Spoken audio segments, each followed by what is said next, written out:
Une perte totale de contrôle.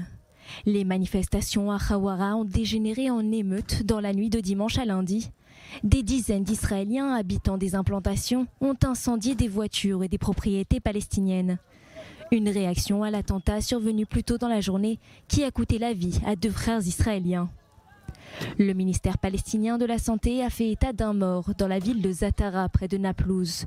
Près d'une centaine d'autres ont été soignés après avoir inhalé des gaz lacrymogènes. Ce qui se passe, c'est l'incendie d'un village entier, des dizaines de magasins et des dizaines de maisons brûlées.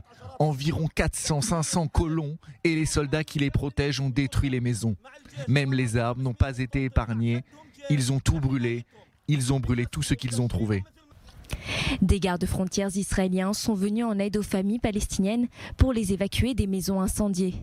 Bilan des dégâts, 100 voitures brûlées, 35 maisons entièrement incendiées et une quarantaine d'autres endommagées. À la suite des émeutes qui ont duré plusieurs heures, plusieurs Israéliens ont été arrêtés. Renforcement des forces de sécurité et des contrôles à Naplouse. Après une évaluation de la situation, les forces de sécurité ont décidé de mettre en place 2 bataillons supplémentaires dans la région.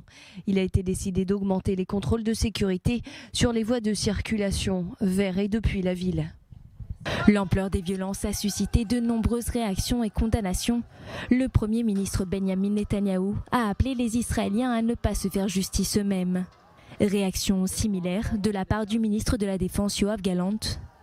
Même à la fin de cette journée difficile et douloureuse au cours de laquelle 2 jeunes frères ont été assassinés par un ignoble terroriste, j'appelle les citoyens d'Israël, ne vous faites pas justice vous-même. Cela met en danger les citoyens et nuit aux activités des forces de sécurité. Je fais confiance à mes commandants et aux soldats de Tsahal. Il est certain qu'ils mettront la main sur les meurtriers. Le président Isaac Herzog, quant à lui, a condamné la perte de contrôle et exhorté les Israéliens à laisser l'armée, la police et les forces de sécurité de rétablir l'ordre. Les États-Unis également ont réagi après les événements de la journée.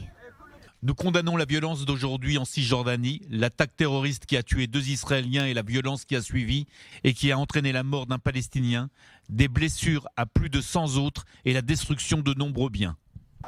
Dans un contexte de tension et d'attentats quasi quotidiens en Israël, des responsables israéliens et palestiniens se réunissaient en Jordanie ce dimanche dans le but de rétablir le calme.